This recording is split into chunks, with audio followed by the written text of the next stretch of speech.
Hello students, chemical kinetics के इस नए लेक्चर में आप सबका स्वागत है। पिछले लेक्चर में हमने जो है ज़ीरो ऑर्डर रिएक्शन के लिए रेट कांस्टेंट को फाइंड किया था कि ज़ीरो ऑर्डर रिएक्शन के लिए रेट कांस्टेंट क्या होता है।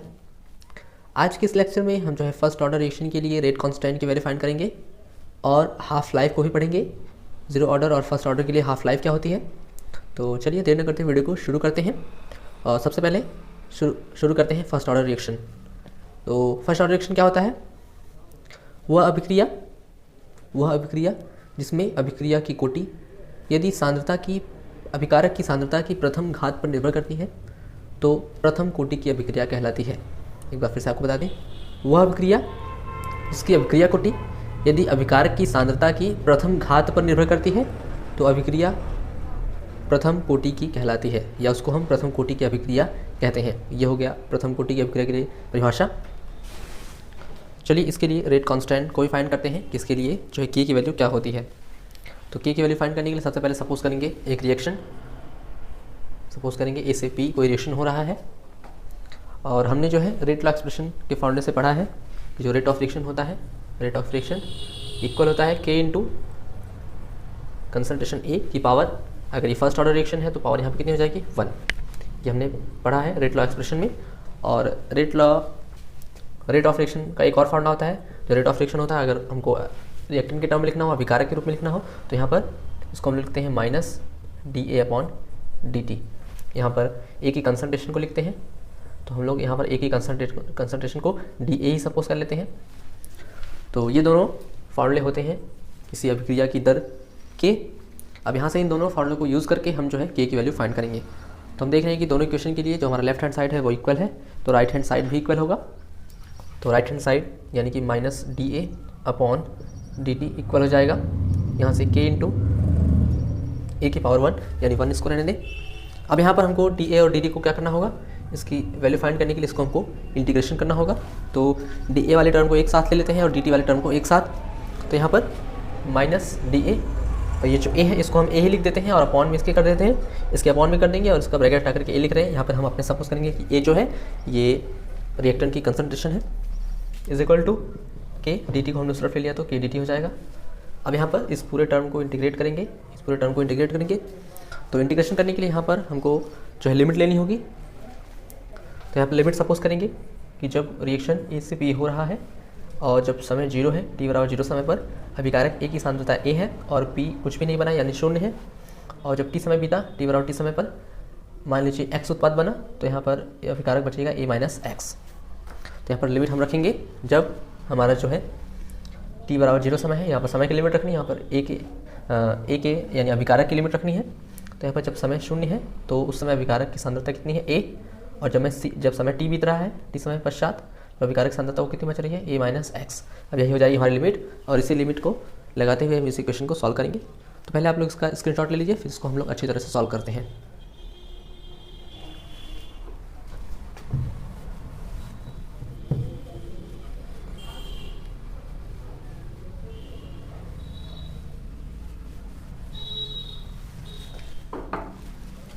तो यहाँ पर हमारा आ चुका है minus integration of dA/a is equal to k बाहर कर लेंगे dt। यहाँ पर t की लिमिट क्या हो जाएगी? जब t 0 समय है तो उस समय अभिकारक a की सांद्रता a माने हैं और जब t समय बीत रहा है तो उसकी सांद्रता बच रही है a माइनस एक्स। ठीक है, हमारी लिमिट हो जाएगी। इसी के अकॉर्डिंग जो है हम इसको इंटीग्रेट करेंगे। तो जब यहाँ पर dA/a का इंटीग्रेशन करते हैं यानी इसका समाकलन करते हैं तो ये आता है log a बेस e और बाहर माइनस है तो माइनस लगा देंगे और upper limit lower limit minus upper limit is equal to k बाहर हो जाएगा। dt का जो इंटीग्रेशन करते हैं तो टी आर और लिमिट 0 से t।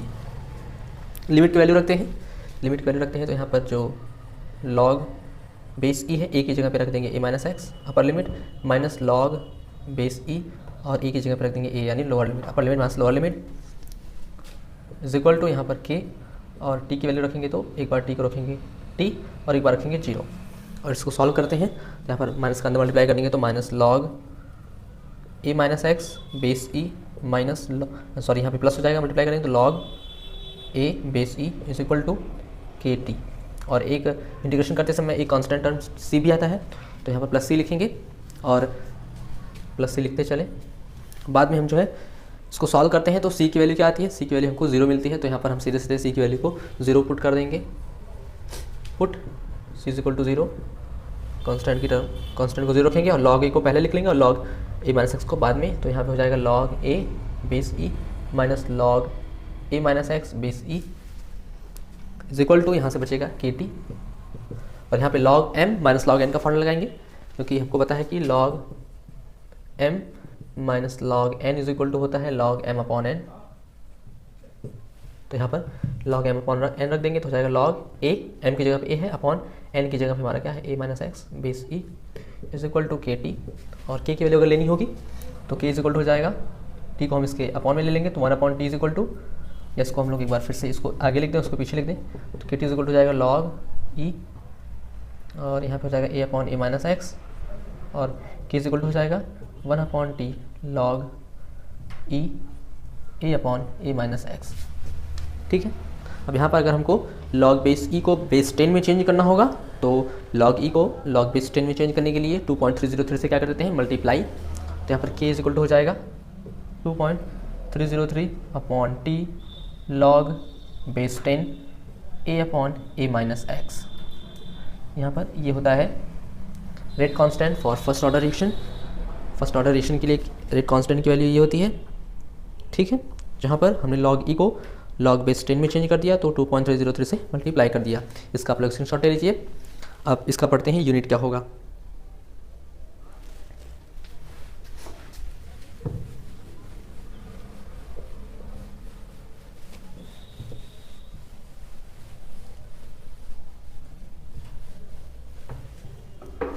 तो हमने जो है फर्स्ट ऑर्डर रिएक्शन के लिए रेट कांस्टेंट की वैल्यू फाइंड कर ली, जो कि होता है k is equal to 2.303 upon t log base 10 a upon a minus x.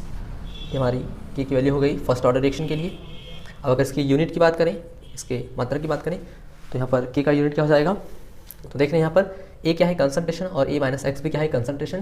तो यहाँ पर इस कंसंट्रेशन की अगर यूनिट रखनी है तो यहाँ पर तो टी की लिमिट हो जाएगी सेकेंड, और यहाँ पर कंसंट्रेशन की लिमिट रखनी है तो मोल पर लीटर, और यहाँ पर भी हो जाएगा मोल पर लीटर, और ये मोल पर लीटर कैंसिल हो जाएंगे तो सिर्फ बचेगा सेकेंड, यानी यहाँ पर यूनिट ऑफ के की यूनिट हो जाएगी 0 फर्स्ट ऑर्डर रिएक्शन के लिए सेकेंड इनवर्स जो हो जाएगी फर्स्ट ऑर्डर रिएक्शन के लिए के की यूनिट यानी के का मात्रक।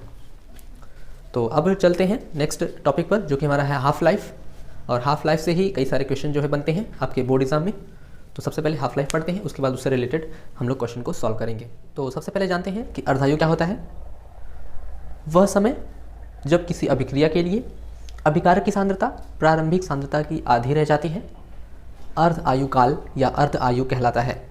एक बार इसको फिर से समझ लें कि वह समय मतलब ऐसा समय जब किसी अभिक्रिया के लिए जो उसका अभिकारक है, अभिकारक की सांद्रता प्रारंभिक सांद्रता की आधी रह जाती है, वह समय अभिक्रिया का अर्ध आयु या अर्ध आयु काल कहलाता है।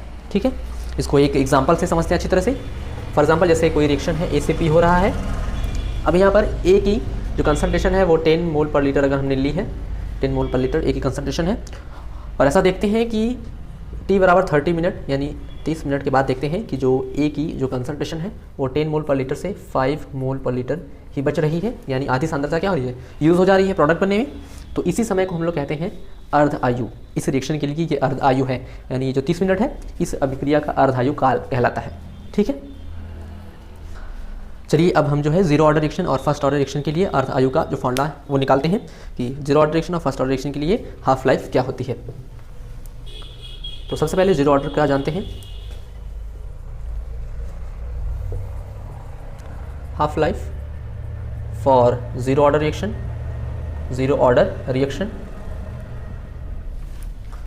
तो जीरो ऑर्डर रिएक्शन में जो हमारा जो टाइम है वो हो जाता है टी हाफ, और जो कंसंट्रेशन ए है वो हो जाती है a/2 यानी आधी रह जाती है, और यही इक्वल होता है x के, यानी जो x बनता है इस पर इसको फिर से समझ लें। जैसे कोई रिएक्शन है a से p हो रहा है, तो अभी जब अभिक्रिया शुरू नहीं हुई है तो इसकी कंसंट्रेशन a है और p की कंसंट्रेशन 0 है, और जब अभिक्रिया आधी पहुंच गई यानी आधे समय में अभिक्रिया आधी पूर्ण हो चुकी है तो इसकी कंसंट्रेशन बचती है a/2, और यहाँ भी बचता है a/2, और इसी को हम लोग x कहते हैं। ठीक है, यानी हाफ लाइफ के लिए जो x की वैल्यू होती है x इज इक्वल टू होता है a/2। ठीक है, तो हमको पता है कि जीरो ऑर्डर रिएक्शन के लिए रेट कांस्टेंट की वैल्यू होती है k इक्वल टू होता है x/t, और x की वैल्यू यहाँ पे पुट करेंगे हाफ लाइफ के लिए तो a/2 हो जाएगा, और t को लिखते हैं t हाफ। t हाफ बताता है कि ये जो टाइम है ये अर्धायु काल है, इस अभिक्रिया का अर्धायु समय है, इसी समय में अभिक्रिया जो है आधी पूर्ण हो रही है। ठीक है, तो k इक्वल हो जाएगा a/2 को नीचे ले लेंगे तो 2t हाफ, और t हाफ को यहाँ ले लें और k को नीचे, तो t हाफ इक्वल हो जाएगा a/2k, और यही होता है जीरो ऑर्डर रिएक्शन के लिए हाफ लाइफ, यानी जीरो ऑर्डर रिएक्शन के लिए अर्धायु काल जो होता है t half equal to a/2k। ठीक है, ऐसे ही हम देख लेते हैं half life for first order reaction के लिए हाफ लाइफ क्या होती है। Half life for first order reaction, तो यहाँ पर हमको पता है कि फर्स्ट ऑर्डर रिएक्शन के लिए k इक्वल होता है 2.303 upon t log base 10 a/a minus x, और t हाफ के केस में फॉर हाफ लाइफ ये जो वैल्यूज़ हैं जैसे कि t चेंज होता है t हाफ में, हाफ लाइफ के समय में, हाफ लाइफ के केस में ये जो t है वो चेंज होता है t/2 में, t 1/2 में इंटू log बेस 10, a तो a ही रहता है, यहाँ भी a रहेगा, और ये जो x है वो चेंज होता है a/2 में। ठीक है, जिसको सॉल्व करते हैं तो देखते हैं k इक्वल टू होता है 2.303 upon t half into log base 10 a upon, यहाँ पे इसको सॉल्व करते हैं तो a/2 आता है, a/2 और 2 को ऊपर लेते हैं और इससे क्या हो जाता है कैंसिल, तो यहाँ पर हो जाता है k equal to 2.303 upon t half into log 2 base 10।